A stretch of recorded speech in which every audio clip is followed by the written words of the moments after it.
One of the few events that's found a way to walk on through the pandemic, the Chaseburg Soul Burner marks its 16th straight year tomorrow, with special recognition for one of the women behind that walk. News 19's Dustin Lukey, along with photographer Travis Udell, shares with you the story of heartbreak and hope.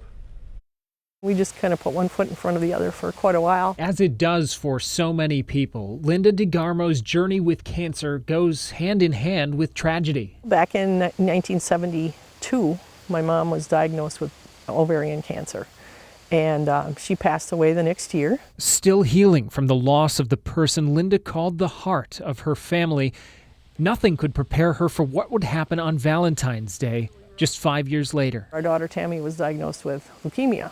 Linda says La Crosse had no pediatric oncologist at the time, which meant trips to the Twin Cities for treatment. Linda's husband was just a few months into a new job, which left them with no insurance, but plenty of questions. We were living through that whole time. Are they going to quit treatment? Are they going to? I mean, we didn't know what to expect. The survival rate for childhood leukemia in 1978 hovered around 50%. And in August, Tammy began a clinical trial, a trial that added even more expense, but a trial the DeGarmos wouldn't have to go alone. This little area, talk about support, this little area had a fundraiser for us. It was the first one ever that was held in the area. That little fundraiser helped buy the family a little more time with their 9-year-old daughter. And we got to keep her for 3 more months. So those 3 months, we really lived. While Tammy's physical fight with the disease ended the Tuesday after Thanksgiving that year, Linda's battle had only just begun. She got involved with Viroqua's Relay for Life in 1990 before beginning the Chaseburg Soul Burner in 2006, an event that hit the $1 million mark in 2017.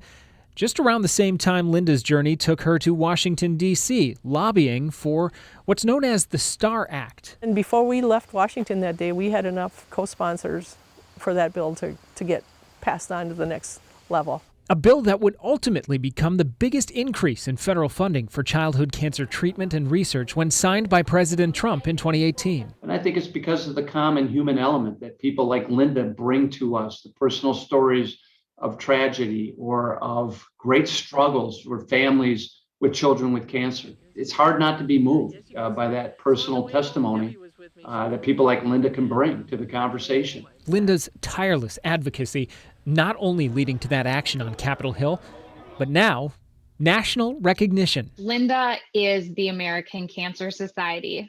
I mean, that's the best way to say it. Lori Bertrand made a unique phone call to Linda this past March. And usually when Lori calls, we always laugh about her, because usually when she calls, it's for some reason that's not so popular. This time, however, Lori told Linda she's earned the St. George Award, one of the Society's highest honors given to just 12 people across the country. It was the best part of my day, my week, my 2020 year, is being able to call Linda and give her this news. And she told me, and I sat right down on my kitchen floor. I'm like, you have got to be kidding me.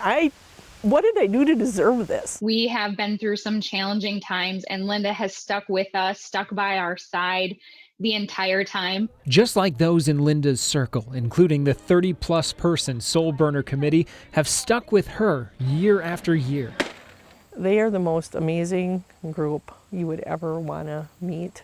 When I need them or when we need them, they're there. Because a long journey is a little easier to walk with people on whom you can rely. People like Linda DeGarmo. I always said, I got my shoulders from my Grandpa Eng, but God gave them to me for a reason, because they've helped a lot of people wear a lot of things. And Linda knows she will always have Tammy right by her side. She's with me every day. I wear her name on my wrist. Wherever the next steps lead. In Chaseburg, Dustin Lukey, WXOW News 19. Linda says she now has a granddaughter named Tammy. Linda, who is living up to her aunt's name, and you can witness Linda receiving the St. George Award by participating in the Chaseburg Soul Burner Walk tomorrow at the Village Park. There's plenty to do in addition to the walk, including a silent auction, with money going to support the American Cancer Society, continuing to fund research. In case you're wondering, the Society's data now shows the survival rate for childhood leukemia at 90%.